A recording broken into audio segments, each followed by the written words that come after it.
Chapter 18. And it came to pass, when he had made an end of speaking unto Saul, that the soul of Jonathan was knit with the soul of David, and Jonathan loved him as his own soul. And Saul took him that day, and would let him go no more home to his father's house. Then Jonathan and David made a covenant, because he loved him as his own soul. And Jonathan stripped himself of the robe that was upon him, and gave it to David, and his garments, even to his sword, and to his bow, and to his girdle. And David went out whithersoever Saul sent him, and behaved himself wisely. And Saul set him over the men of war, and he was accepted in the sight of all the people, and also in the sight of Saul's servants. And it came to pass, as they came, when David was returned from the slaughter of the Philistine, that the women came out of all cities of Israel, singing and dancing, to meet King Saul, with tabrets, with joy, and with instruments of music. And the women answered one another as they played, and said, Saul hath slain his thousands, and David his 10,000s. And Saul was very wroth, and the saying displeased him. And he said, They have ascribed unto David 10,000s, and to me they have ascribed but thousands. And what can he have more but the kingdom? And Saul eyed David from that day and forward. And it came to pass on the morrow, that the evil spirit from God came upon Saul, and he prophesied in the midst of the house. And David played with his hand, as at other times, and there was a javelin in Saul's hand. And Saul cast the javelin, for he said, I will smite David even to the wall with it. And David avoided out of his presence twice. And Saul was afraid of David, because the Lord was with him, and was departed from Saul. Therefore Saul removed him from him, and made him his captain over 1,000. And he went out and came in before the people. And David behaved himself wisely in all his ways, and the Lord was with him. Wherefore when Saul saw that he behaved himself very wisely, he was afraid of him. But all Israel and Judah loved David, because he went out and came in before them. And Saul said to David, Behold, my elder daughter Merab, her will I give thee to wife. Only be thou valiant for me, and fight the Lord's battles. For Saul said, Let not mine hand be upon him, but let the hand of the Philistines be upon him. And David said unto Saul, Who am I, and what is my life, or my father's family in Israel, that I should be son-in-law to the king? But it came to pass at the time when Merab Saul's daughter should have been given to David, that she was given unto Adriel the Maholathite to wife. And Michal Saul's daughter loved David, and they told Saul, and the thing pleased him. And Saul said, I will give him her, that she may be a snare to him, and that the hand of the Philistines may be against him. Wherefore Saul said to David, Thou shalt this day be my son-in-law in the one of the twain. And Saul commanded his servants, saying, Commune with David secretly, and say, Behold, the king hath delight in thee, and all his servants love thee. Now therefore be the king's son-in-law. And Saul's servants spake those words in the ears of David. And David said, Seemeth it to you a light thing to be a king's son-in-law, seeing that I am a poor man and lightly esteemed? And the servants of Saul told him, saying, On this manner spake David. And Saul said, Thus shall ye say to David, The king desireth not any dowry, but 100 foreskins of the Philistines, to be avenged of the king's enemies. But Saul thought to make David fall by the hand of the Philistines.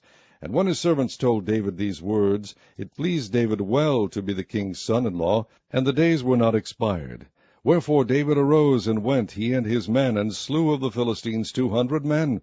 And David brought their foreskins, and they gave them in full tale to the king, that he might be the king's son-in-law. And Saul gave him Michal his daughter to wife. And Saul saw and knew that the Lord was with David, and that Michal Saul's daughter loved him. And Saul was yet the more afraid of David, and Saul became David's enemy continually. Then the princes of the Philistines went forth, and it came to pass after they went forth that David behaved himself more wisely than all the servants of Saul, so that his name was much set by. Chapter 19. And Saul spake to Jonathan his son, and to all his servants, that they should kill David. But Jonathan Saul's son delighted much in David. And Jonathan told David, saying, Saul my father seeketh to kill thee. Now therefore, I pray thee, take heed to thyself until the morning, and abide in a secret place, and hide thyself. And I will go out and stand beside my father in the field where thou art, and I will commune with my father of thee, and what I see, that I will tell thee. And Jonathan spake good of David unto Saul his father, and said unto him, Let not the king sin against his servant, against David, because he hath not sinned against thee, and because his works have been to thee ward very good. For he did put his life in his hand, and slew the Philistine, and the Lord wrought a great salvation for all Israel. Thou sawest it, and didst rejoice. Wherefore then wilt thou sin against innocent blood, to slay David without a cause? And Saul hearkened unto the voice of Jonathan. And Saul sware, As the Lord liveth, he shall not be slain. And Jonathan called David, and Jonathan shewed him all those things. And Jonathan brought David to Saul, and he was in his presence, as in times past. And there was war again, and David went out and fought with the Philistines, and slew them with a great slaughter, and they fled from him. And the evil spirit from the Lord was upon Saul, as he sat in the house with his javelin in his hand. And David played with his hand. And Saul sought to smite David even to the wall with the javelin. But he slipped away out of Saul's presence, and he smote the javelin into the wall. And David fled and escaped that night.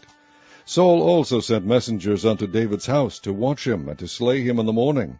And Michal, David's wife, told him, saying, If thou save not thy life tonight, tomorrow thou shalt be slain. So Michal let David down through a window, and he went and fled and escaped. And Michal took an image, and laid it in the bed, and put a pillow of goat's hair for his bolster, and covered it with a cloth. And when Saul sent messengers to take David, she said, He is sick. And Saul sent the messengers again to see David, saying, Bring him up to me in the bed, that I may slay him. And when the messengers were come in, behold, there was an image in the bed, with a pillow of goat's hair for his bolster.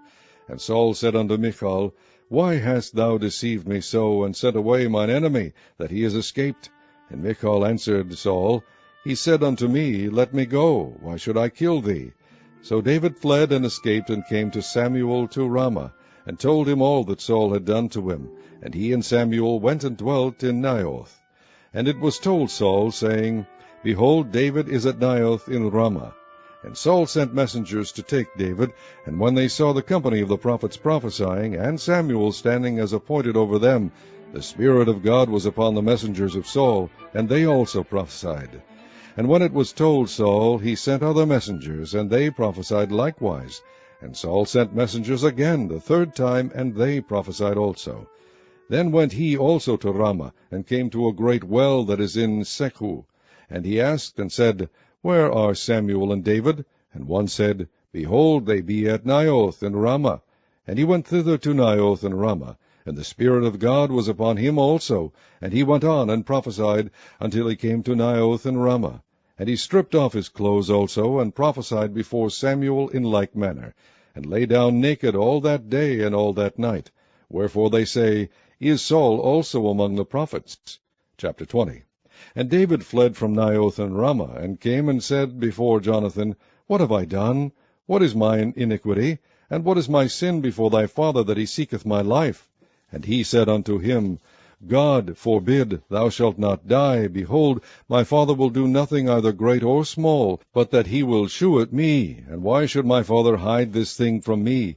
It is not so. And David sware moreover, and said, Thy father certainly knoweth that I have found grace in thine eyes. And he saith, Let not Jonathan know this, lest he be grieved. But truly as the Lord liveth, and as thy soul liveth, there is but a step between me and death.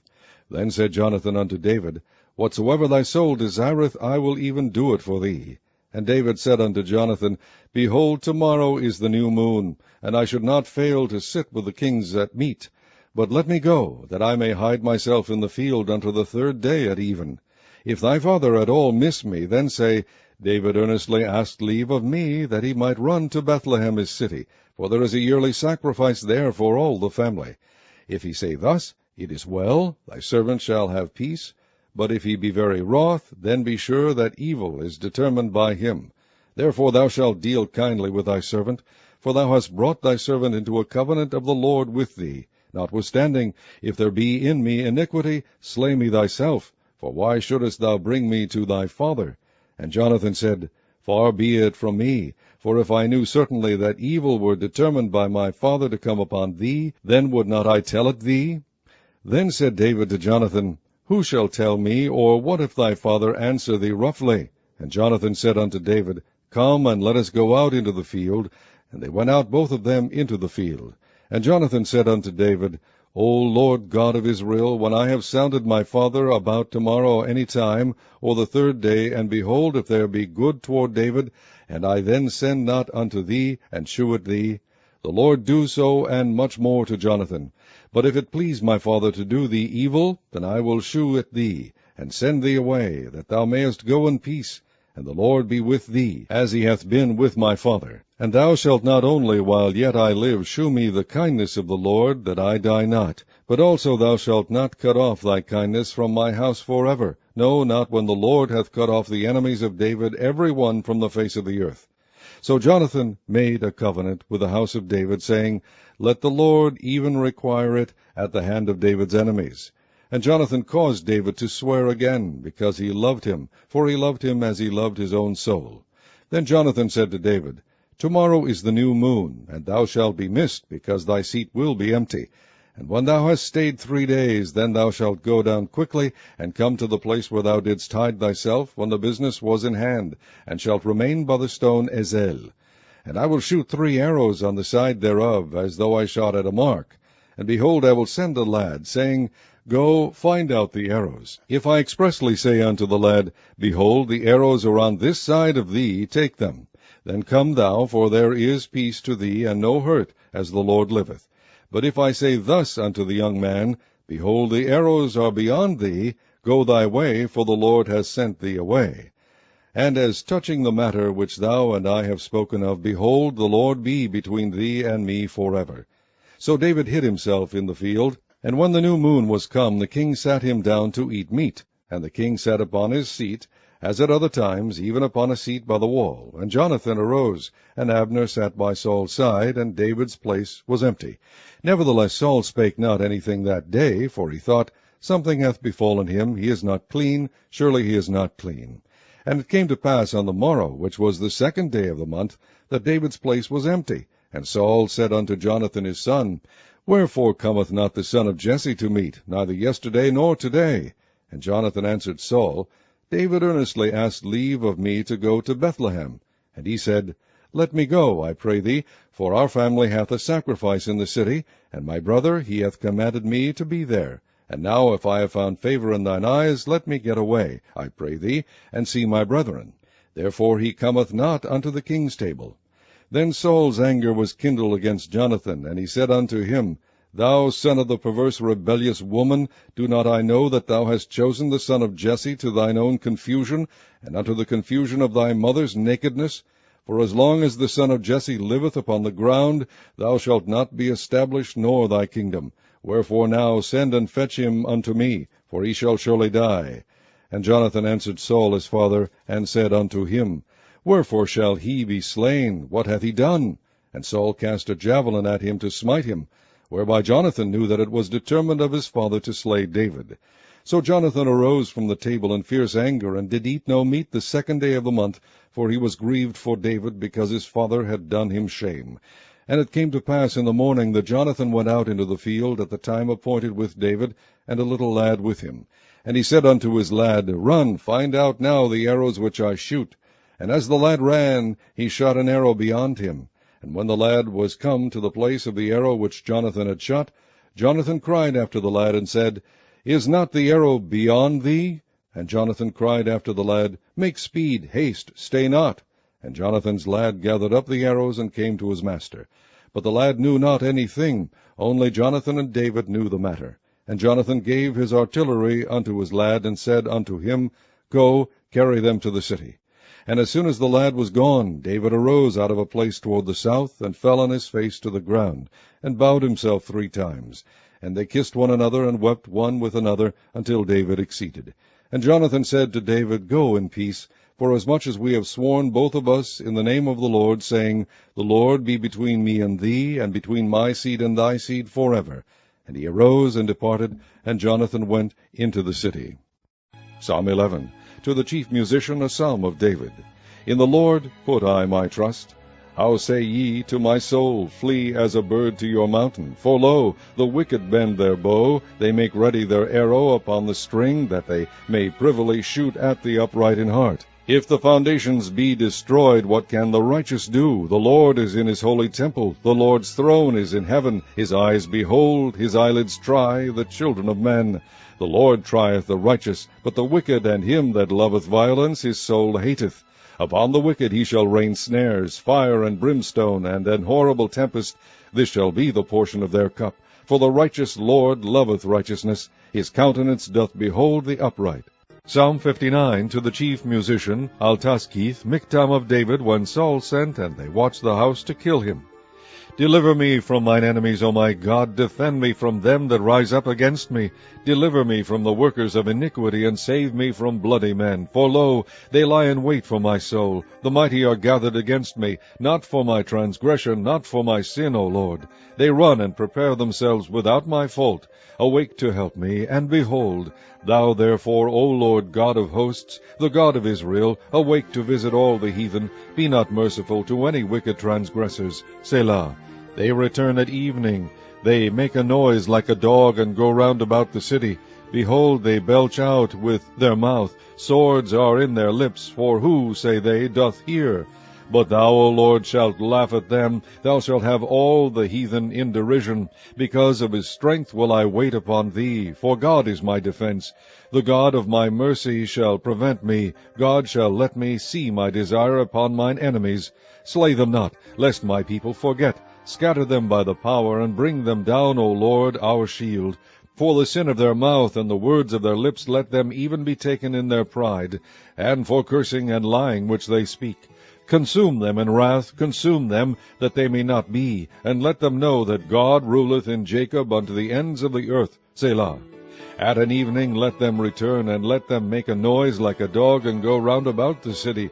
Let them wander up and down for meat, and grudge if they be not satisfied. But I will sing of thy power, yea, I will sing aloud of thy mercy in the morning. For thou hast been my defense and refuge in the day of my trouble. Unto thee, O my strength, will I sing, for God is my defense and the God of my mercy.